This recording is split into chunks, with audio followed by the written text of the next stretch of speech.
Lester, thanks. And as you know, one of the concerns, especially among those who are dead set against this war that has been launched and underway, is that it could spark terrorism around the world, especially against Americans and American interests. There are a lot of concerns in this part of the world, but in the United States as well, where we learned that law enforcement today are looking for someone new.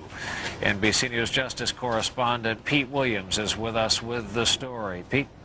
Brian, good evening to you. Yes, this has been a very rapidly moving development here over the past 24 hours as the FBI learned more about a man that they've been told by captured al-Qaeda members could be a key planner if there's to be another attack. Now they're trying to find him and they don't know where he is.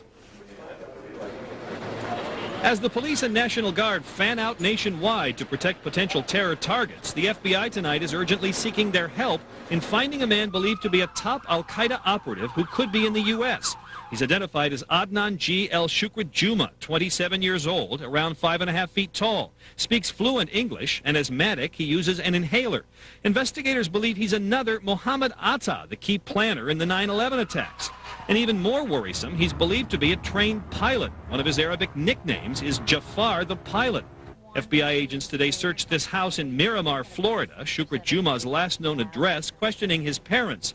Agents believe he was in the United States after 9/11, but they don't know where he is now. His brother, Nidal, says Shukrijumah is no terrorist. Is he a pilot? No. No? Did he go to flight school here? No.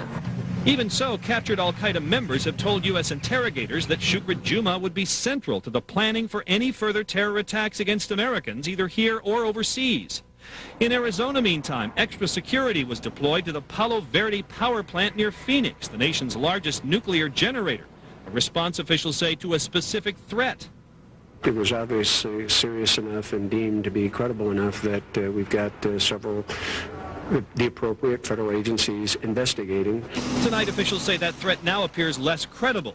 In the Northeast today, police and National Guardsmen from 3 states rode commuter trains and subways into New York, concerned that mass transit could be a target. We have close to 4,000 New York State National Guard troops deployed everywhere from the subways of New York to the borders of Canada.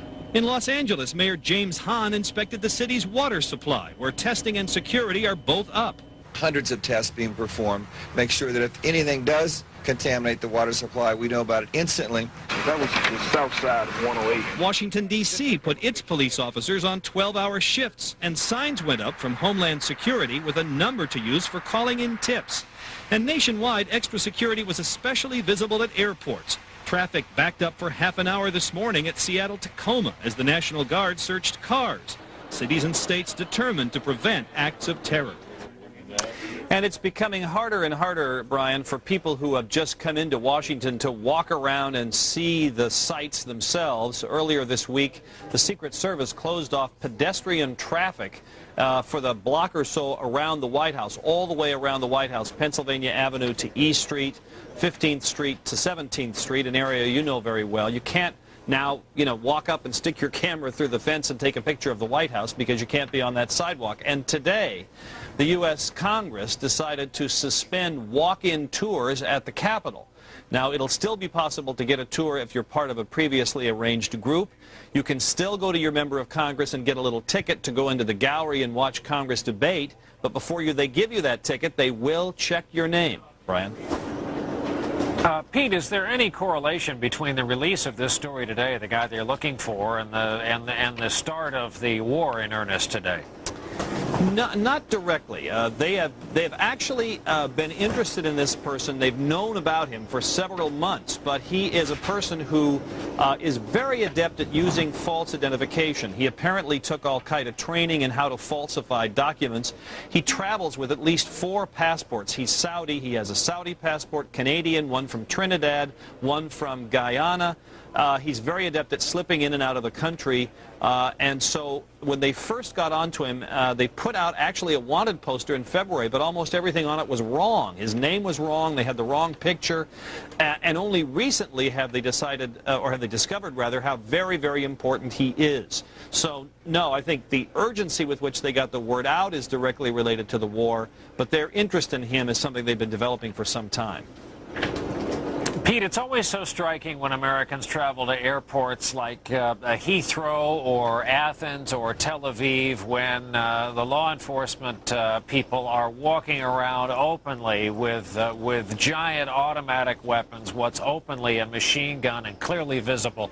Is that the kind of society, certainly in our large public buildings like airports, that we are headed toward, at least in the short term? Yes, without question. I mean, every time we have gone to this code orange or high alert level, that's exactly what happened. You saw it after 9/11 and the immediate aftermath once the planes got flying again. You've seen it every time we've gone to code orange, and you will continue to see it every time we've gone to code orange.